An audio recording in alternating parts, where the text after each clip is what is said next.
I am pleased to present to you Dr. William Gates.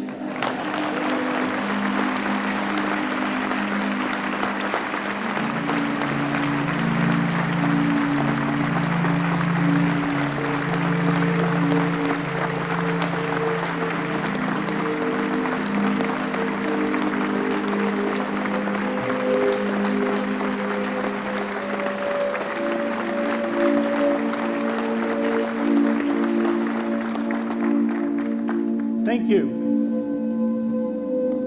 President Bach, former President Rudenstein, incoming President Faust, members of the Harvard Corporation and the Board of Overseers, members of the faculty, parents, and especially the graduates.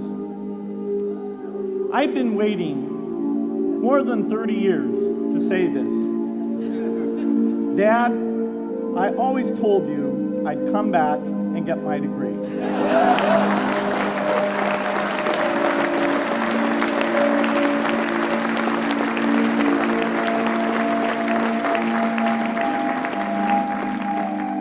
I want to thank Harvard for this honor.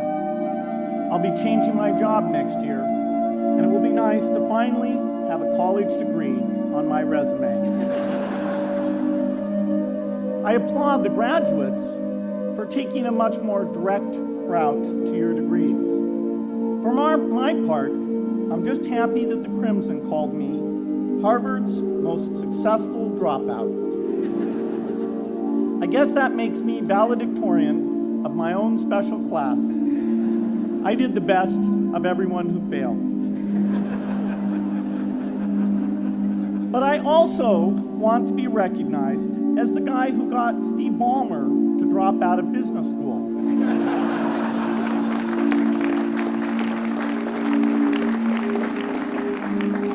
I'm a bad influence.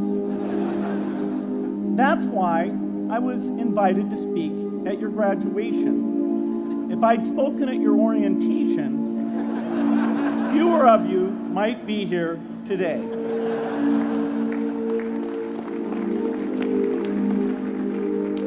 Harvard was a phenomenal experience for me. Academic life was fascinating. I used to sit in on lots of classes that I hadn't even signed up for. And dorm life was terrific. I lived up at Radcliffe in Currier House. There were always a lot of people in my dorm room late at night discussing things because everyone knew that I didn't worry about getting up in the morning. That's how I came to be the leader of the antisocial group. We clung to each other as a way of validating our rejection of all those social people. Radcliffe was a great place to live. There were more women up there, and most of the guys were math science types. The combination offered me the best odds, if you know what I mean. That's where I learned the sad lesson that improving your odds doesn't guarantee success.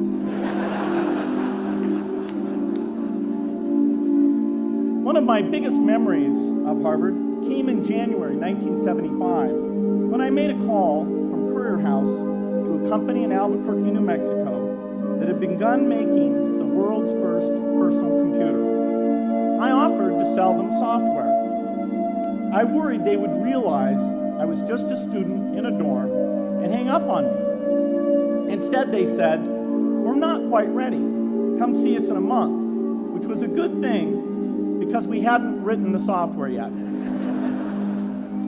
From that moment, I worked day and night on the extra credit project that marked the end of my college education and the beginning of a remarkable journey with Microsoft. What I remember above all about Harvard was being in the midst of so much energy and intelligence. It could be exhilarating, intimidating, sometimes even discouraging, but always challenging. It was an amazing privilege, and though I left early, I was transformed by my years at Harvard, the friendships I made, and the ideas I worked on. But taking a serious look back, I do have one big regret. left Harvard with no real awareness of the awful inequities in the world, the appalling disparities of health and wealth and opportunity that condemn millions of people to lives of despair. I learned a lot here at Harvard about new ideas in economics and politics. I got great exposure to the advances being made in the sciences. But humanity's greatest advances are not in its discoveries, but in how those discoveries are applied to reduce inequity.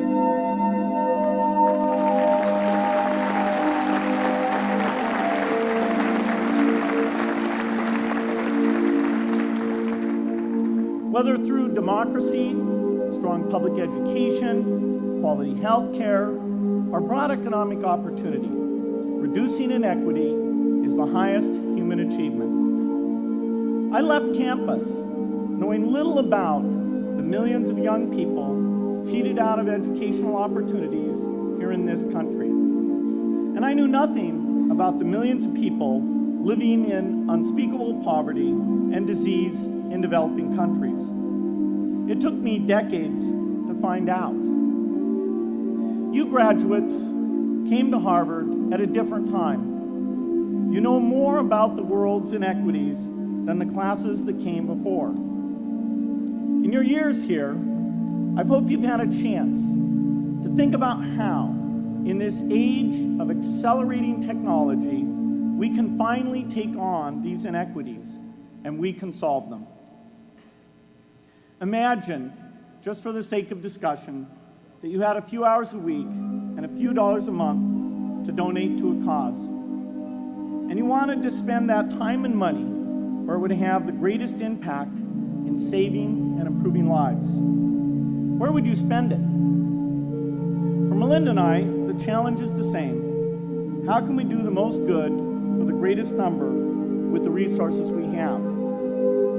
During our discussions on this question, Melinda and I read an article about the millions of children who are dying every year in poor countries from diseases that we had long ago made harmless in this country. Measles, malaria, pneumonia, hepatitis B, yellow fever. One disease that I had never heard of, rotavirus, was killing 500,000 children each year, none of them in the United States. We were shocked. We had assumed that if millions of children were dying and they could be saved, the world would make it a priority to discover and deliver the medicines to save them. But it did not. For under $1, there were interventions that could save lives that just weren't being delivered.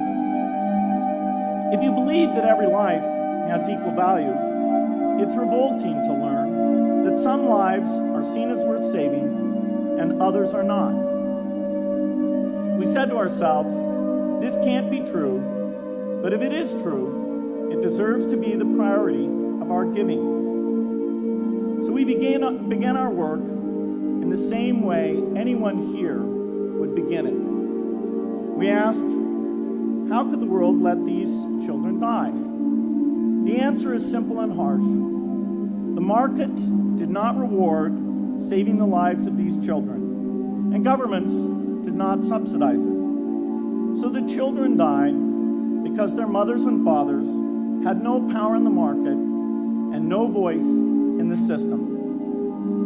But you and I have both. We can make market forces work better for the poor if we can develop a more creative capitalism. If we can stretch the reach of market forces so that more people can make a profit or at least earn a living, serving people who are suffering from the great inequities. We can also press governments around the world to spend taxpayer money in ways that better reflect the values of the people who pay the taxes. If we can find approaches that meet the needs of the poor in ways that generate profits for business and votes for politicians, we will have found a sustainable way to reduce inequity in the world. Now, this task is open-ended. It can never be finished. But